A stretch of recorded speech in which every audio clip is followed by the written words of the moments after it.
Transfer of Property Act. This topic is very close to my heart because 27 years back, when I was an article with Mullah and Mullah, there was one of the seminars which I had attended of Transfer of Property Act, and the speaker was very well known to me, and therefore I had helped him in preparing the research and helping him in the lecture. And there, when he was talking, the first thing which he asked is, we are talking about transfer of property, so what is a property? And suddenly a man over there, he was very enthusiastic and he says, let me answer this question.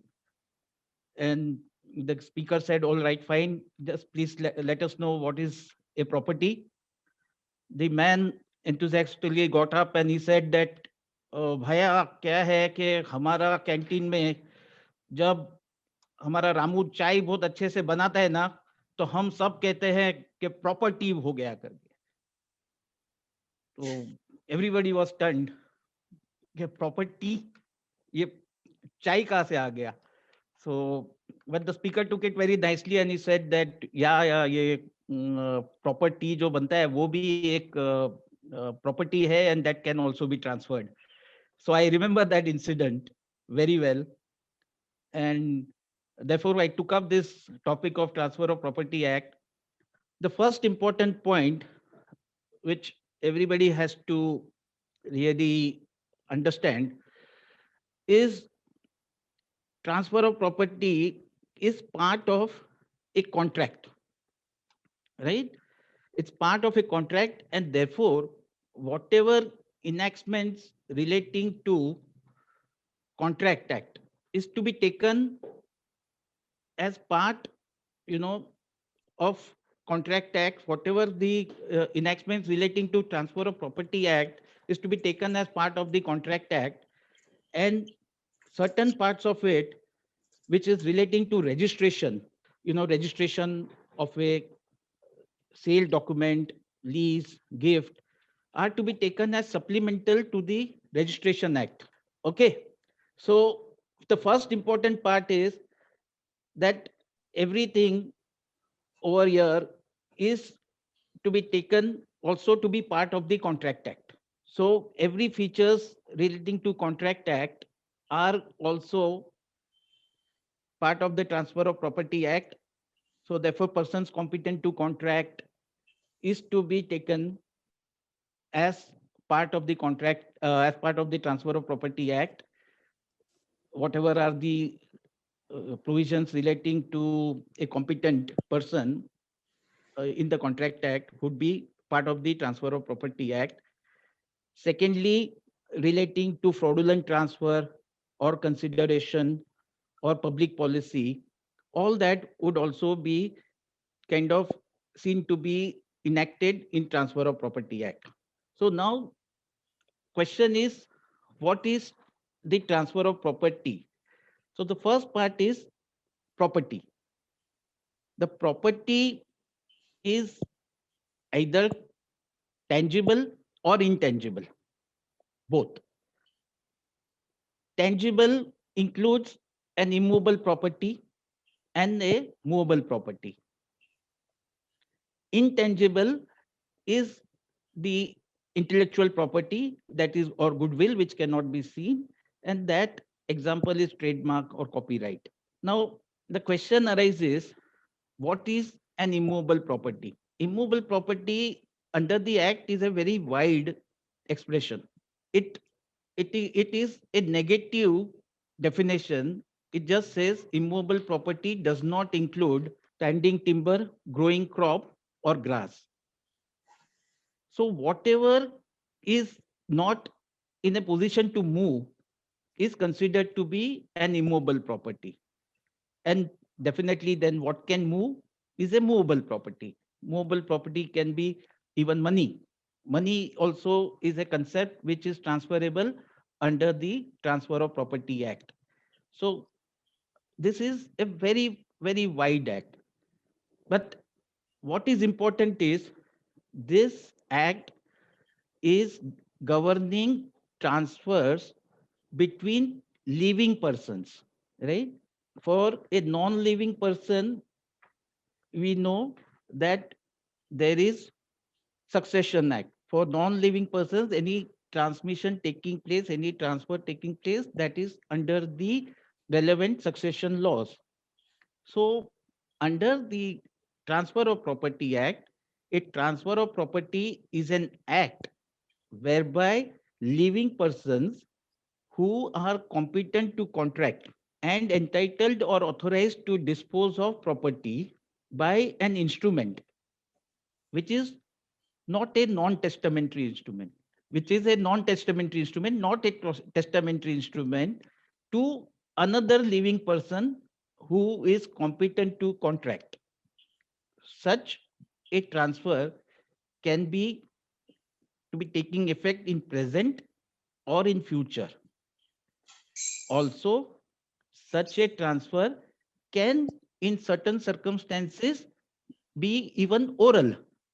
But wherever the act requires that the transfer has to take place expressly, where the act expressly provides that the transfer has to take place in writing, then such a transfer only has to take place in writing.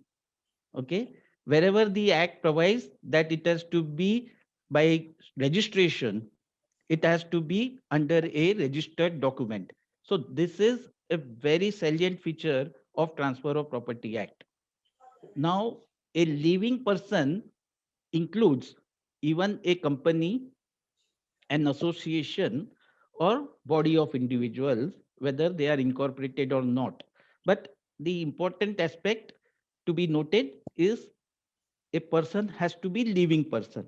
If a company is already wound off, or any association has come to an end, then such a body or a body corporate also is not a living person. So therefore, the Transfer of Property Act would not apply to such a transfer. As such, since it is by a living person to another living person, there is no application of this act to transfer by operation of law. Now, operation of law, sometimes you will appreciate, you will know that there are acquisition laws which are there in force.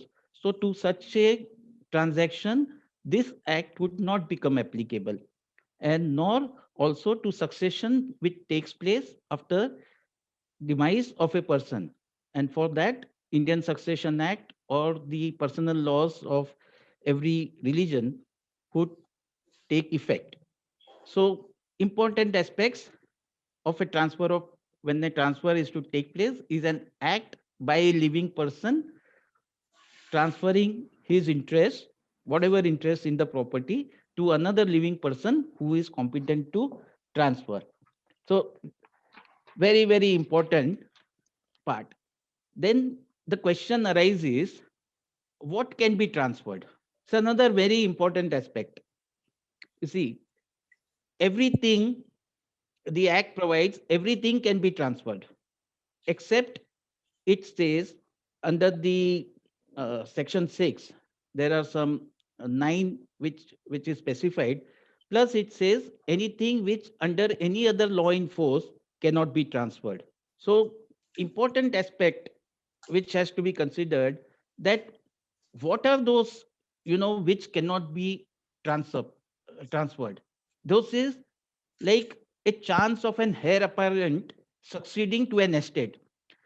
Now, subsequently, I would want to discuss and bring to everybody's attention that ultimately all laws are common sense. Every provisions, if you see many of the acts, most of them are common sense. And I more and more when I study the Transfer of Property Act, I feel that even Transfer of Property Act, most of the provisions are very logical and common sense. If even if one is not an advocate or very well versed with Transfer of Property Act, even then if a question is put, person can answer this if thought about in a logical and a common sense manner. Certain legal terms are utilized in the act or while discussing, like ostensible owner, or those I think are only to make the lawyers more prominent. People, laymen should feel, oh, we should go to a lawyer to understand this term. But even if you see that provision, section 41 of the Transfer of Property Act, it ultimately is common sense. So now if you see section 6, the chance of an apparent succeeding to an estate. Time is less, but let me just go into one or two to show that how common sense it makes, how logical this is. One person is, say, son, and father is multimillionaire, and definitely is the only son, and there is every chance of that son being ultimately inheriting the property. But this is very uncertain. There may be a chance, but what would, I mean, when would the person expire, when the estate is to thereafter be transmitted to the son, whether the father would make a will? There is no certainty, or it cannot be stated by anybody with certainty that I will definitely be succeeding to this estate. So therefore, the chance of an heir apparent succeeding to an estate is something which cannot be transferred under the act. It is not governed by this act. People may do it, but it is something that is not a right that can be transferred. Every other right, it is a general law, general rule, that every other right would be transferred, but certain this 910 is, which are provided, cannot be considered to be transferred under the Transfer of Property Act. Secondly, a right to future maintenance. That also, how can that be transferred? I mean, somebody is definitely entitled to maybe maintenance in future, but again, that is very uncertain. A right which is accrued, a maintenance that is accrued, that can be transferred, but not a right to future maintenance. Secondly, again, it is very logical. How can a public office or a salary of a public officer can be transferred? So those are, certain issues which under section 6 they are specifically brought about. A tenant who has only a right of occupancy, again, he cannot transfer that only the right of occupancy, because that is a personal right given to him. So logically, when you just look at it, we just apply our mind and we think, we say, yes, boss, this is correct. Everything which is mentioned over here is a absolutely correct position in law, or position even in common sense, that those cannot be transferred. So section 6 covers up many things, and certain things like in law which cannot be transferred is, like, if you know that if under a land acquisition act there is a notification issued, thereafter there is a restriction in the law itself that the owner cannot transfer the property. So there is a bar under the law, so those also interests cannot be transferred as governed by the Transfer of Property Act. Okay. Now, what my belief and what I always felt was correct over my experience over so many years, that majority of legal provisions is based on common sense. Now, uh, my discussions going into it, how much you all feel, how much you think that is correct, that is for you to ultimately uh, analyze and come to a conclusion. But this is my conclusion, that ultimately law is common sense. Most of it is common sense and logical. Now, if you see, provision of, say, section 8, what happens when a transfer takes place? What is the operation of the transfer?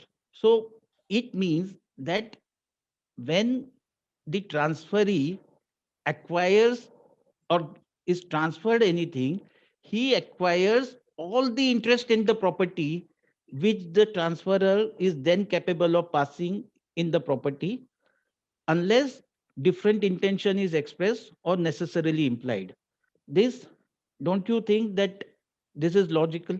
If somebody pays a price for a property, unless the understanding is that, oh, I won't be entitled to a particular machinery or something which is attached to the earth. Definitely, when any land or house or machinery or anything is being transferred, everything that is attached to that or which is then capable of being passed on by the transferor goes to the transferee. If there is a different intention, that would be part of the document or it would be implied from the document. But if nothing is mentioned, then definitely every interest in the property is to be transferred. So if it is a land, then whatever is there, any easement which is attached to the land, or if there is any rent which is receivable on the land, also will be received by the transferee. It can't happen that in normal circumstances that land is transferred, but whatever is the rent receivable or whatever is the things that is attached to the land is belonging to the transferor. Or if it is a house, then the doors and windows and lock also goes to the transferee. So it is logical. So therefore, whatever section 8 provides, it is only a logical conclusion when the sale is taking place. Or if there is a machinery sold, then whatever movable parts are with the machinery, that also gets transferred. So those are five things which they have specified under section 8. I had tried to bring about in the flow chart, but I need to go little faster. That's what my junior is pointing out. Like they keep on seeing, I think, Master Chef Australia. So they 20 minutes over, 25 minutes over. करके. So, so now let's understand what is part of section 10, 11, and 12. Now, again, very, very logical.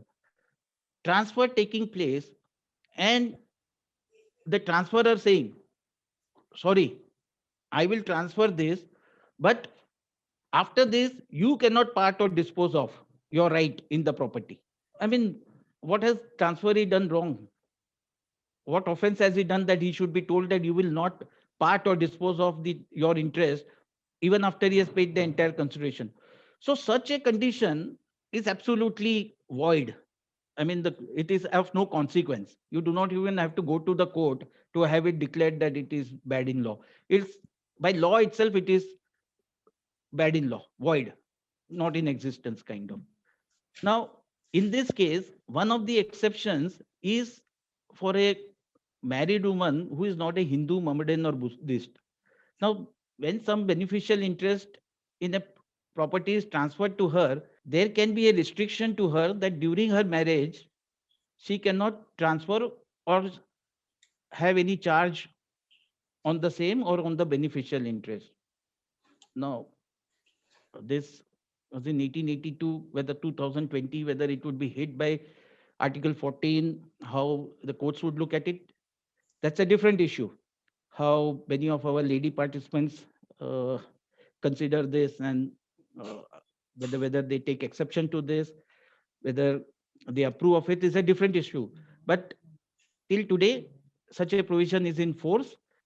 And for a married woman who is not a Hindu, Mohammedan, or a Buddhist, a limitation or a condition can be put during the subsistence of her marriage. So then also in 1882, maybe they thought it was common sense and logical to do so for whatever reason. Maybe her husband would take away the property, they thought, and therefore they put that restriction. And that restriction is valid in law if somebody wants to put that restriction. And that's an exception. It can apply to a married woman. Then other is when there is a transfer which is absolute, and but the transfer document says that the transferee can enjoy it only in a particular manner. That if it is sold to him, and even if then the seller says, sorry, you can't build a house over here, you have to build a shop, you can only run a shop. Such a condition also is something, which the transferee is not bound by it, and he is entitled to receive such a property and dispose of such interest as if there is no such direction. Now, in this case, also there is an exception, which is that somebody owning one piece of movable property he can, for securing enjoyment of another piece of property, can have a condition. So there is little exception which is provided in section 11 also, which again is logical, because if on the neighborhood property, and if he feels that, I have a bungalow and my sunlight should not be stopped, or my view cannot be stopped, so he has a right when he is disposing the property to put in such a condition and sell it, and whoever buys such a property is thereafter bound by such a condition. The third is that where the property is transferred subject to a condition that benefit shall cease on becoming insolvent, or there is a limitation which restricts certain rights. Now, even such a condition is void, except when is in a lease, because a lessor giving a property and on lease, and suddenly a person becomes insolvent, so he doesn't want his property to be going for as a under the insolvency code, so he can put in that a condition, and such a condition is valid. So again, every aspect, in my view, very, very logical and common sense. Now, certain things which, when I was discussing, and whenever I discuss with my team or even junior counsel, an aspect which comes about is relating to unborn person, and this has been part of the judgments of the Bombay High Court as well as Honorable Supreme Court. Recently, Honorable Supreme Court in February decided one case, but then that case, the Honorable Supreme Court said that the facts of the case are such that it's not hit by provisions of Section 13. So, we don't need to go into that aspect, though they discussed the law, but then they said facts, it's not hit by Section 13, and therefore they ultimately dismissed the appeal. Now, Section 13 and whatever is relating to a unborn person, transfer to unborn person, that is 13, 15, and 16 relate also to rule against perpetuity. So 13 and 20, which is 20 again, is vesting. Now, very important provision that, like when we say that transfer of property has to be amongst living persons, in this case, then the question would arise that, oh, it is being transferred to an unborn person, and that how far is logical? Now, people definitely are concerned about their children. People are definitely concerned that today I have a property, I am the life is an uncertainty. In future, I have to protect my child, or there is a child who is in, possibly on his way to this our world, and I have to do something for him. Then the law, Section 13, gives a way out as to how there has to be a transfer for benefit of an unborn person. What is required is that the transfer to the unborn person is preceded by a life interest in favor of a living person. Then the other condition is the whole of the remaining interest of the transferor in the property has to thereafter be created in favor of the unborn person.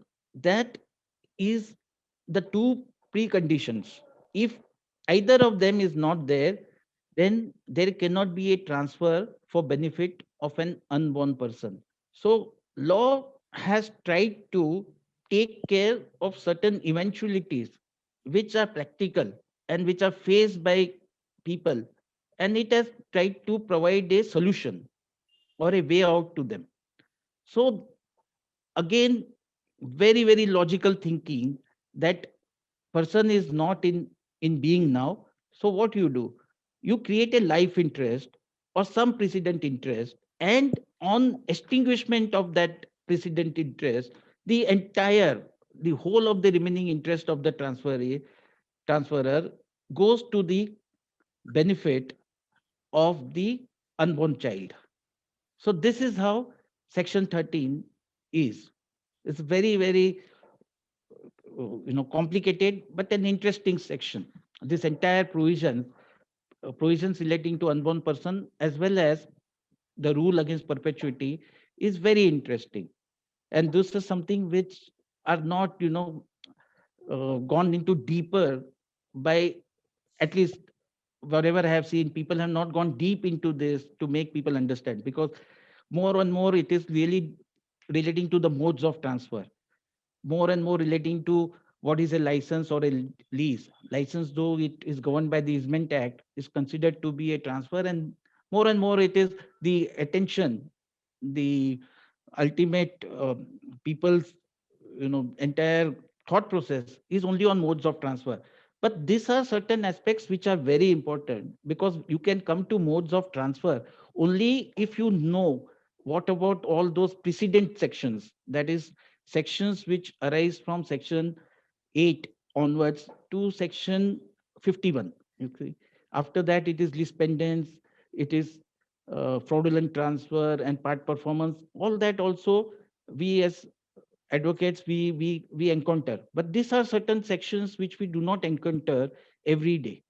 So this is something which definitely, therefore, I wanted to concentrate. And therefore, section 13, section 15, section 16, and thereafter section 21, section 20, which relates to when a right or a benefit in an unborn person is vested. So now if you see section 15, if an interest is created, under section 13 for benefit of class of persons means for, say, two sons or sons and daughters, there's a class to a class of persons. See, section 15 and 16 are applicable both for section 13 as well as section 14. Section 13 and 14 provisions impact the provisions of section 15 and 16. And when there is a class of persons to whom an interest is created for their benefit, and that interest fails by reason of the rules contained in sections 13 and section 14, then such interest fails only in regard to those persons only relating to whom section 13 and 14 becomes applicable, and not in regard to the whole clause. So they have created a bifurcation to whom the transfer becomes legal and to whom it becomes void. So both section 15 and 16 again logically have created a class in itself, created a bifurcation, so that if one person is impacted by section 13 or section 14, it is not the whole class which is deprived of the property. So there is this beneficial legislation which is there. They have created a distinction, a clear cut distinction to benefit others, and not that, okay, section 13 and section 14 impacts a transfer to a class of persons, then the entire class gets affected by that, right? So therefore, it's very, very crucial that section 15 and 16 need to be understood also. Again, if there is a transfer which takes place in perpetuity to, for some public cause, benefit of public, then again that is not void. Again, that is not impacted by rule against perpetuity. And what is rule against perpetuity? When transfer is created, which is to take effect after the lifetime of one or more person living at the date of such transfer, and minority of the person who shall be in existence at the expiration of that period, and to whom, if he attains full age, the interest created is to belong. So if an interest which is created in a property which has no specified period, and the specified period as specified in section 14, then such a transfer cannot operate. So that's a rule of perpetuity, because a property cannot be in abeyance for all times to come. Again, a very, very important factor. The much our economy has to run, the mercantile has to take place. Nothing can be in limbo forever. And therefore, such a rule has been created by the legislature. Again, very logical, because everybody, whoever is into business or who is into transactions, would know that if some things are just kept in abeyance for long, then economy doesn't run. So therefore, a rule of perpetuity is created, which again impacts an accumulation of income. Like income cannot be kept in limbo forever. So therefore, there are conditions which are provided that the accumulation can be only during the life of the transferor, or period of 18 years from the date of transfer, whichever is larger. If it would become void if that period is longer than that, and that property or that interest has to be disposed of as if that period has elapsed. So again, it has not allowed anything to remain in abeyance. It wants the economy to keep on moving. So therefore, all these rules which are provided, no restrictions, unless reasonable, no conditions put in regarding restraining alienation unless reasonable, everything passes on with the property so that there is no confusion. All this has is well thought about, and to a mercantile mind, to a business mind, it definitely appeals. So I, more and more, even now when I read it, I feel absolutely logical and common sense approach. Now we'll go to the other provisions, which is, there is a vested interest created when there is a Transfer of Property Act. And those are two sections, Section 19 and Section 21.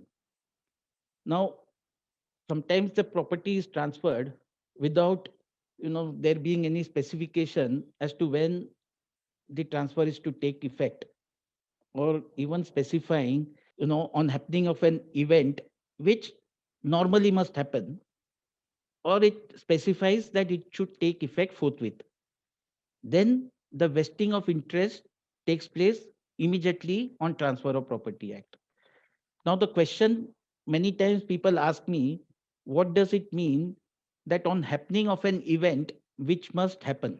Now, on happening of an event which must happen is death. Now, death is an event which is bound to happen. So therefore, if there is a precondition that on so and so expiring, then vesting of interest takes place as if such an event has already happened. Immediately there is a vesting.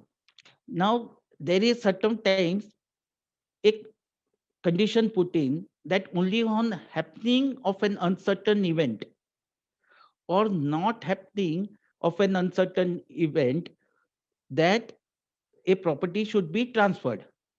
Now that is a contingency which is put across. In such a case, the vesting take place either on the happening of that uncertain event, or where it was that an event should not have happened, then either that event not happening or the performance of that event is becomes impossible. In such a case, again, there is a vesting of interest taking place. People do feel, and there are many cases where people do transfer properties to certain people, like in some where they would say that only if my son marries X girl, that the vesting of interest in the property should happen. Now, either the vesting take place when his son marries the other lady, or marrying to that other lady becomes impossible or is not possible by the other lady marrying somebody else or his son marrying somebody else. Then in such a case, the contingency doesn't take place, and therefore transfer of property doesn't take place, because the event happening or not happening of a particular event on which the transfer of property was based is has not taken place, or its performance is impossible. So again, the the manner in which the legislature has thought about is very common sense, saying that fine, even if it becomes impossible, it doesn't that you keep on waiting for uncertain period. If it is become impossible, the vesting doesn't take place. And if such an event has taken place, or if it's based on happening, not happening of an uncertain event, and if that happening becomes impossible, even then vesting take place.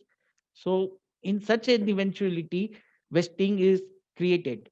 Now, aspects are where it relates to conditional transfers. Conditional transfers again are one of the aspects of documentation. Very few people are aware of the law relating to it. Again, the law has tried to create a distinction, and well defined distinction, and is a beneficial legislation, becoming a very broad mind to the aspects or the provisions which they have created. Like, if there is a transfer which is created to take effect in favor of such members as shall attain a particular age. Sometimes it is like after attaining 18 years or attaining 25 years, my sons will get this property, or so and so will get this property. Now, if such a condition is put in, it vests in all those persons who attain that age. So it will not be vested in those who do not attain that age, the negative of it. So again, it's not the entire transfer which is impacted or becomes void. It's only restricted to a particular person or persons. So if there are five people whom a beneficial interest has to be transferred on the attaining a particular age, say 21 years, and only three attain, and two of them do not come to that age at all. Unfortunately, they pass away. So then the vesting takes place in only those who attain that age. It's not that the entire thing becomes bad. So legislation has tried to create a complete distinction, a valid distinction. Okay. Now, again, under section 23, there is a contingency which is provided that it would be accrued only if a specified uncertain event shall happen, and no time is specified for that. This, you know, it's an uncertain, total uncertainty, because no time is spent. So what, again, entire approach is that the property should not be in abeyance. So what they do, they say the entire interest fails unless such an event happens before or at the same time as the precedent interest ceases to exist. So therefore, if there is a condition like above, that so and so by property is transferred if my son gets married, and pending that a life interest is created in favor of his wife or his uncle, anybody. Now the marriage doesn't take place before his wife passes away or his uncle passes away. So there is a precedent interest created only for life. Now that during that lifetime, the son doesn't get married. Then it is not that legislation provides that, oh, you will keep on waiting for the son to get married. It says no. Then the property will remain in abeyance. There would be nobody who would be interested in the property for that period. So then this interest fails and it reverts back to the transferor. So again, very specifically a common sense approach which the legislation has thought about while discussing and while arriving at you know drafting or bringing this provisions into force. Really thought process has gone about as to how the economy and how the mercantile should move on. Now section 24, it provides that transfer of property to accrue on surviving of some specified period, unspecified period, but the exact period is not specified. It is interest therein is to accrue to certain persons as shall be surviving at some period, but the exact period is not specified. The interest shall go to such of them as shall be alive when the intermediate or precedent interest ceases to exist. Again, very important that it doesn't, that it waits for everybody. It doesn't wait. It says whoever has complied or has completed that condition, the property gets transferred to them as soon as the intermediate and precedent interest ceases to exist. So again, same thought process. They have different circumstances which they have covered, but their goal, ultimate goal, is one and the same. If you had noticed from whatever the provisions we have seen, the goal is only that the ultimate transfer of beneficial interest, either it proceeds or it fails. There is no abeyance, there is nothing kept in limbo. That is the beauty of these provisions. If many of you who have studied the Indian Succession Act, many of these provisions, similar provisions, are also part of the Indian Succession Act, which is relating to where the transfer takes place under a will. So most of these provisions are similar as far as Indian Succession Act is concerned. So both ways, the same objective is sought to be achieved, both when there is a transfer between in a testamentary document or in non-testamentary document. Non-testamentary document under the uh, Transfer of Property Act, testamentary document under the Indian Succession Act. So wherever there is a trust created or wherever there is properties which have to be ultimately transferred to sons or minors or to generations, the same provisions become applicable. Now, conditional transfers. If this is where the Contract Act comes into force, like if you know, even in Contract Act, if there is a fraudulent condition or a condition which is immoral or opposed to public policy, then such a contract is bad in law, is void. So similar kind of provision which is sought to be put in over here under section 23, if I'm not mistaken, under the Indian Contract Act, if any of the considerations is forbidden by law, like if you say that I'll pay you 1 crore rupees if you murder XYZ, then the consideration being bad in law, the contract cannot be enforced. It's not a contract at all, right? It's not a contract. Then such an agreement, like definition of an agreement and definition of a contract. A contract is an agreement which can be enforced. So such a agreement cannot be enforced, and therefore it is not a contract at all.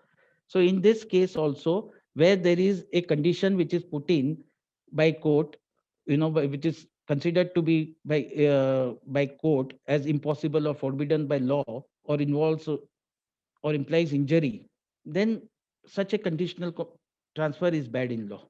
Again, taking into account the public policy or how the society has to function, naturally, this is how the legislation all throughout, as far as Contract Act is concerned, as also the Transfer of Property Act, a consistent stand has been taken by the legislation in that. Now, other part of it is Section 27, which provides for, or Section 26, which provides for a transfer to taking place when a condition is fulfilled. Now, in such a kind of a transfer, what the legislation has said, it is not to be strictly performed. It says this interest will be created even if the condition is substantially complied with. Now, the best example is in the section itself, illustration, that if there was a condition that A should marry with with permission of E, F, and G, and if G has expired, and if he is married with permission of E and F, then he has substantially complied with, and therefore the interest is created. Now, again, not to make it absolutely kind of rigid style of functioning, the legislation has tried to make it very, very beneficial. Like if it is not impossible, if it becomes impossible to perform, then one person dying, it can't be complied with. But if you are complied substantially, then you are fine with it, right? Now, if there is an interest created in one person, and on failure it goes to another person, then the subsequent disposition does take place after failure of prior disposition. So, which, as far as subsequent is concerned, you know, ulterior disposition taking place upon failure of prior disposition. In a prior disposition, if there is ulterior disposition is bad in law, the prior disposition doesn't get affected, right? So one aspect of it is, again, the legislation everywhere over here has tried to create a situation where transfer takes place. It is in favor of transfer taking place than in a favor of transfer not taking place. So wherever the conditions are, and sometimes the condition, you know, cannot be performed, or because of certain fraud or certain person who are interested creating problems, and therefore a person is unable to perform that part of the contract. If it is a specified period provided, then the fraud extends the time.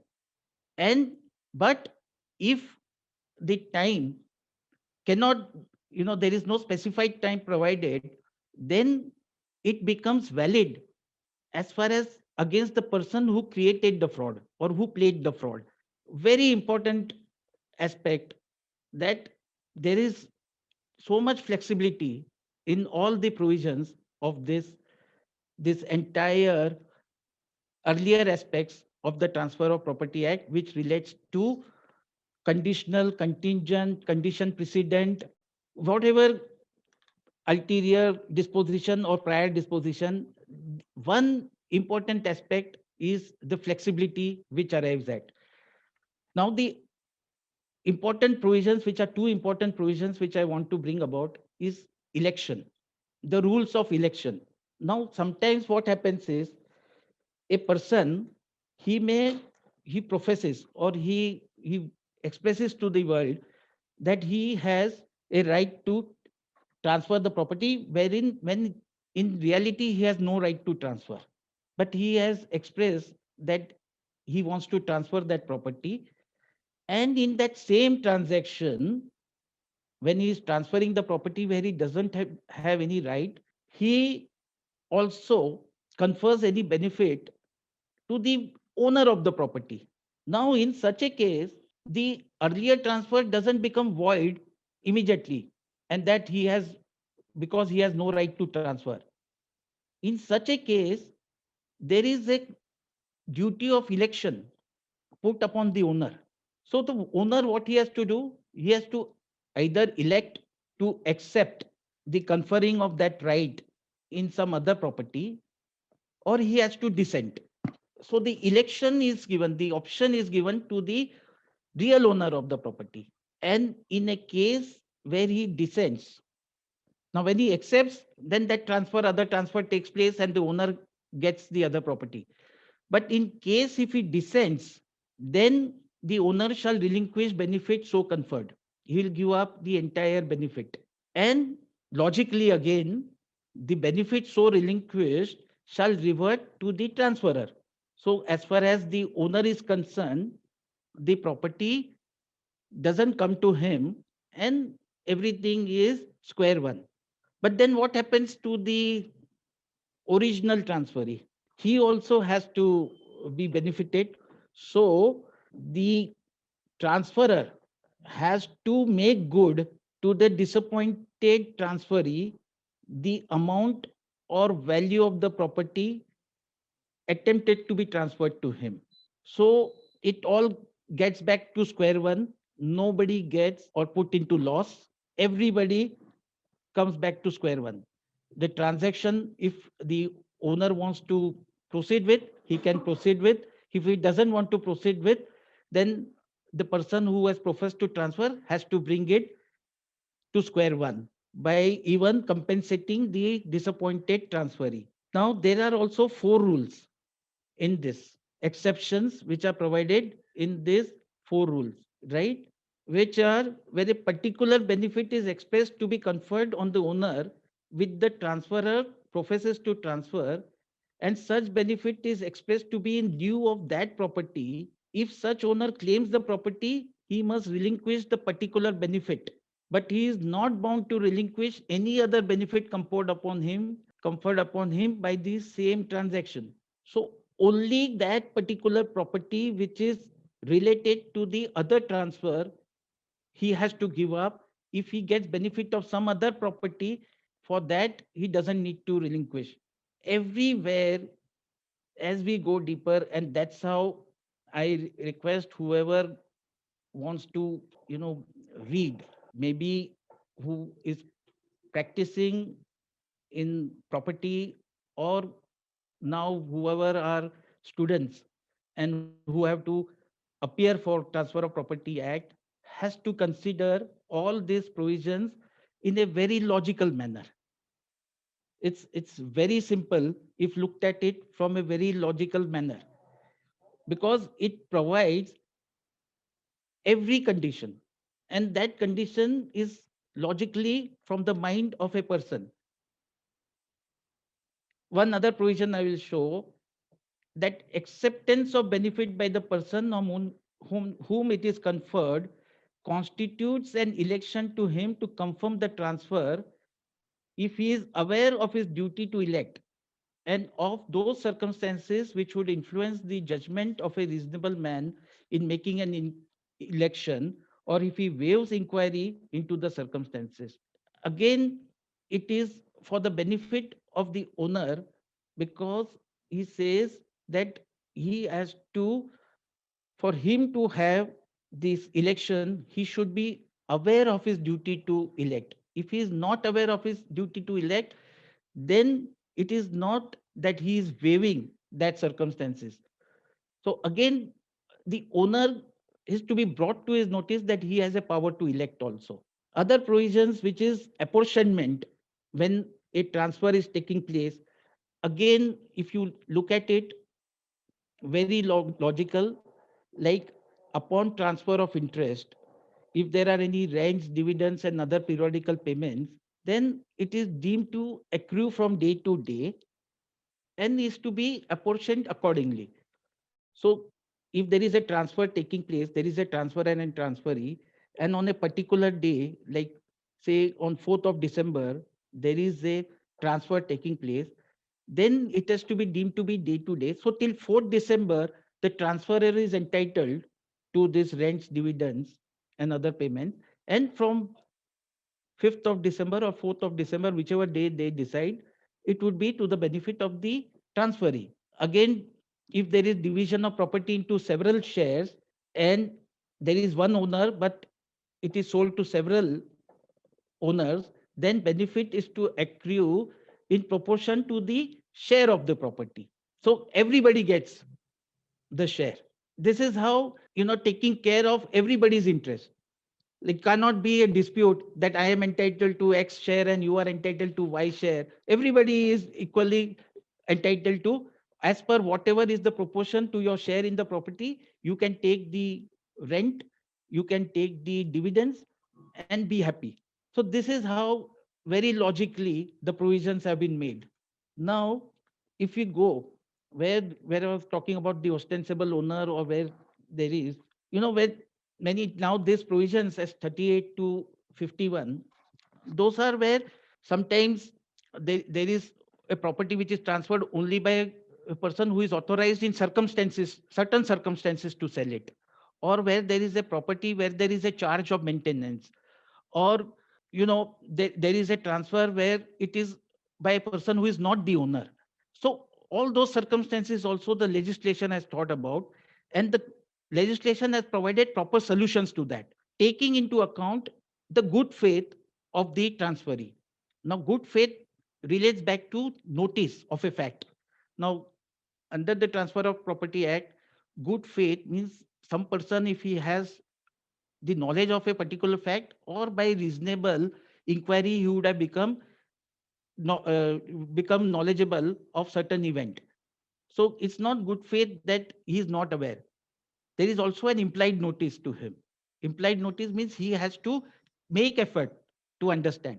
And this is a very important aspect for everybody, because transferee in good faith, transferee for consideration, but also with good faith, is a very, very important aspect. So whenever we are ultimately into conveyancing, or wherever we are advising clients relating to transfer of property, it is also our duty to ensure that everything is looked up, and relating to the property, whatever are the charges or whatever the title, whatever can be reasonably found out, the transferee will be bound by it. So if we are acting for transferee, we have tremendous duty to collect all facts relating to the property, so that we don't face these circumstances which are in section 38, section 39, 41, all those sections.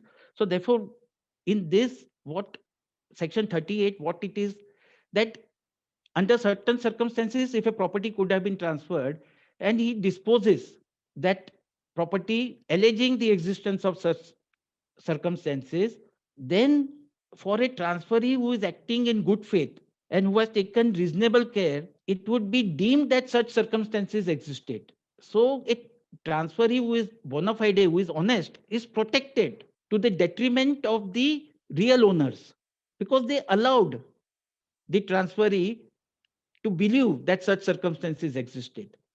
So, therefore, acting in good faith and bona fide is very important. Now, certain properties also are have a charge for paying maintenance to third party. And if such a property is transferred, the third party who is entitled to maintenance can enforce it against a gratuitous transferee, that is one who is without taken the property without consideration, that is like a gift or anything, as well as transferee who has notice of this maintenance. But again, it is not enforceable against person who has no knowledge and in good faith and with proper inquiry he has purchased the property, right? Now, again, where there is a transfer which takes place, who is an ostensible owner, again, person who has taken it and acted in good faith, such a person cannot be, burdened with by saying that this was a transfer by somebody who had no right to transfer the property. Again, a very laudable provision. Similar provisions where this takes place by, if you go forward also, that person who is unauthorized, who has sold the property, who is unauthorized, but he subsequently acquires any interest in the property transferred, even he is then bound to the transferee at the option of the transferee to be given that part of the interest which he has subsequently acquired. Again, when the provisions go about, when there is a transfer by one co-owner only, then even then the transferee gets that right. The other co-owner cannot challenge that right if it is, which is a divisible interest. If he has a divisible interest or not a divisible interest, the other co-owner has a right to come in and then even ask for partition, unless a right of transfer by a co-owner is restricted or prevented by any provision of law, or there is a preemption right available to the other co-owners.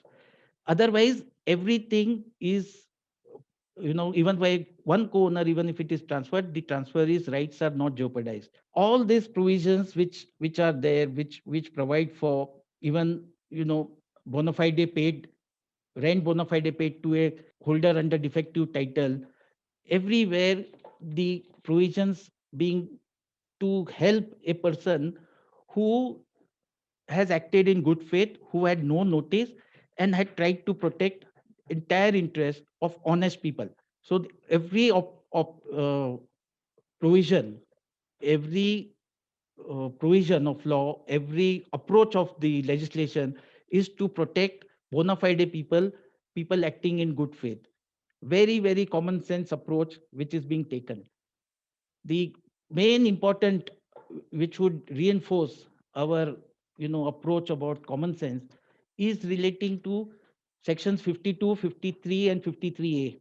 What it provides, Lis Pendens. So if there is any suit which is pending in any of the courts having authority within the limits of India, which is relating to interest in immovable property, then the same, that is, that property cannot be transferred without the authority of the court. In Mumbai, there is a provision under that Lis Pendens has to be registered and then it has becomes effective. But as far as Section 52 goes, it is just that if there is a pendency relating to any title relating to immovable property, it provides a restriction that such a property cannot be sold, even if there is no stay. If only there is a question to title, like there is no injunction, that person can't sell. But even then, cannot be transferred without authority of the court. That is what Section 52 provides. Again, very laudable provision to avoid multiplicity of proceedings. So once there is an issue relating to title, let that title be decided, and only then a transfer takes place. Do not want people to be in dispute. Every the subsequent provision. Now, when there is a person who is not in a position to pay its creditors, or in doesn't want to pay its creditors for any reason, again there is a provision provided, because what is that person's first reaction? That let me gift this property to any of my relatives, my wife, my son, my child, and I get away from the creditors. That's the first reaction. So therefore, even in such a eventuality, what the court has or the legislation has said, that if it is a transfer which is without consideration or with an intention to defraud a subsequent transferee, then this is voidable. Such a transaction, it's not declared void, it is voidable at the instance of the creditors and subsequent transferee. So everywhere, step by step, taking into consideration that how a human mind works, the legislature has tried to find a solution and find an answers, protecting honest and bona fide people as against people who want to defraud. Similar is the provision relating to part performance, because again, in a part performance, a person not only contracts to transfer for consideration, but he, in that part performance, which is a contract which is in writing, he takes possession, and if he is already in possession, has done some act which in furtherance thereof, and moreover, importantly, he is willing to perform his part of the contract. Now, in such a eventuality, if suppose the transfer is not completed, technical reasons, the transferor says that it is not completed in the manner in which the contract contemplates the transfer to take place, then the provision 53A provides that the transferor is debarred from enforcing any right in respect of the property other than in the manner expressly provided by the terms of the contract. So the contract has to set out as to what circumstances the contract will not be enforceable, and rights and duties of the transferor and transferee has to be specifically provided in such a case, and on that basis only the transferor has to enforce and take back his possession. He can't just terminate the contract on basis of some breach and then declare the transferee's possession to be a possession of trespasser and take back the possession. So again, a very laudable provision taking care of the rights of a bona fide transferee who has gone lot further under the contract, and also is it willing to perform his part of the contract. So clear cut case of a bona fide person wanting to enforce his rights. And in such a case, a transferor who, for whatever reason, maybe for reasons of obtaining a higher price, definitely then can't just throw out the such a transferee for the asking by declaring him to be a defaulter on the face of it, or just declaring terminating the contract for any reason, for delay, for technical aspects, and then trying to take possession of the property by declaring him to be a trespasser. So everywhere, whatever provisions from section 8 to 53A, it is reiterated for me that legislation has absolutely proceeded as far as Transfer of Property Act is concerned in a manner in which a logical person would think. And therefore, all the provisions of law which is provided is in regard and with a manner to benefit a honest and a bona fide person, and is totally to the detriment of somebody who is dishonest. Thank you.